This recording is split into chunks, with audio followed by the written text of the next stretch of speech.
Samba Diallo débarque à Dakar avec la force d'un ouragan. Pour lui, chaque minute est de l'argent. À peine a-t-il quitté le salon VIP de l'aéroport qu'il ordonne à son chauffeur de le conduire directement à Diamniadio, sans même passer par son hôtel. Il veut voir son empire sortir de terre. Écoute, chauffeur, accélère en pleine vitesse.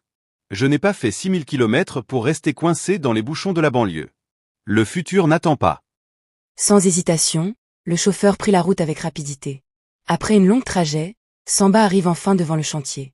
Samba descend, ajuste sa veste, et c'est là qu'il interpelle l'ingénieur comme prévu. Arrivé sur le site de sa future tour, il marche au milieu des ouvriers avec l'assurance d'un conquérant. Mais un obstacle l'arrête. Un périmètre de sécurité entoure un vieux baobab noueux, aux branches dénudées, que personne n'ose approcher. Samba continue d'observer les alentours alors que la nuit tombe. Le lendemain, dès le matin, son ingénieur, la voix tremblante, lui explique que les hommes refusent de terrasser cette zone car l'arbre serait le gardien d'un ancien sanctuaire. Samba éclate d'un rire sec. Pour lui, ce n'est que du bois mort. Il exige qu'une pelleteuse arrache l'arbre dès l'aube. Si vos génies ont besoin d'un toit, qu'ils louent un appartement chez moi quand j'aurai fini. Le bruit des moteurs déchire le silence. Le baobab sacré est arraché. Samba descend pour savourer sa victoire sur la nature, et c'est là, au milieu de la poussière et des racines brisées, qu'il trouve le vieux Fallou qui l'attendait. Monsieur Samba, je suis celui qui sait que ce terrain n'appartient pas à l'État, ni à votre banque. Il appartient aux esprits qui l'habitent. Je m'appelle Fallou. Laissez-moi vous dire qu'en versant le sang de cet arbre sans demander la permission, vous avez lié votre destin au leur. Alors, préparez-vous, car ils vont venir visiter leur nouvelle maison. Mais Samba ne voit qu'un vieil homme jaloux de la modernité. Il le renvoie d'un geste de la main, convaincu que son béton armé sera plus fort que toutes les malédictions du monde. 3 mois ont passé. La structure de la tour est achevée. Pour célébrer cette étape et rassurer ses investisseurs, Samba organise la plus grande réception de l'année. C'est sa manière de dire « Regardez, j'ai gagné, et rien ne m'est arrivé ». Tout le gratin de Dakar est là. Ministres, influenceurs, hommes d'affaires. Le boisson coule à flot au rythme d'une musique assourdissante qui masque les bruits de la nuit. Mais alors que Samba porte un toast à sa réussite, l'atmosphère bascule. Une odeur de sel marin et de terre humide envahit la salle de bal, malgré les purificateurs d'air. Les invités se regardent, mal à l'aise. Les invités, sentant une atmosphère pesante qu'ils n'arrivent pas à expliquer. Ils commencent à rentrer ses œufs les uns après les autres. Samba, seul reste au milieu des restes du buffet. Il ordonne au serveur de partir, voulant le calme. Mais alors que le dernier serveur ferme la porte, les lumières de tout l'étage s'éteignent d'un coup, laissant Samba dans une obscurité totale, avec pour seul bruit le battement de son propre cœur.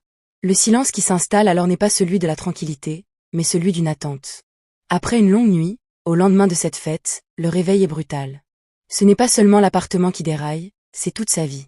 D'abord, un email tombe. Dedans il est écrit que ses licences de construction sont suspendues pour une erreur administrative inexistante. Puis, ses machines de chantier tombent en panne les unes après les autres. La tour de 50 étages devient tombeau de béton silencieux. Le silence est devenu son pire ennemi. Chaque nuit, Samba entend le bruit de l'arbre qu'il a abattu. Le craquement du bois résonne dans les murs de béton.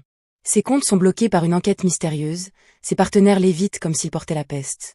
Désespéré, Samba commence à parler dans le vide. Je n'ai pas peur de vous. C'est mon verre. C'est mon acier. Sortez d'ici. Une voix, venant des conduits d'aération, lui dit. Tu as bâti un palais sur une tombe, Samba.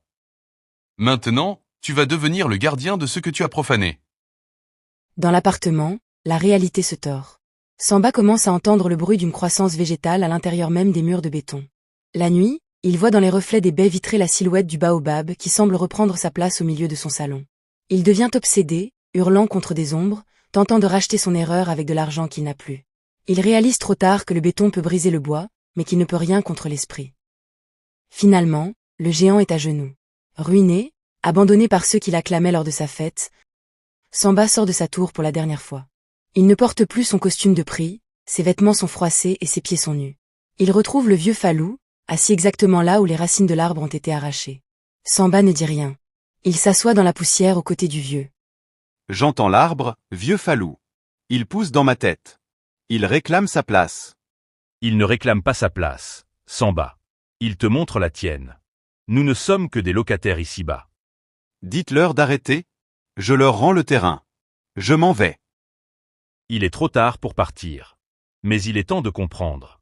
Le progrès sans le respect est une maison sans fondation. Tu voulais être un géant? Apprends d'abord à t'agenouiller.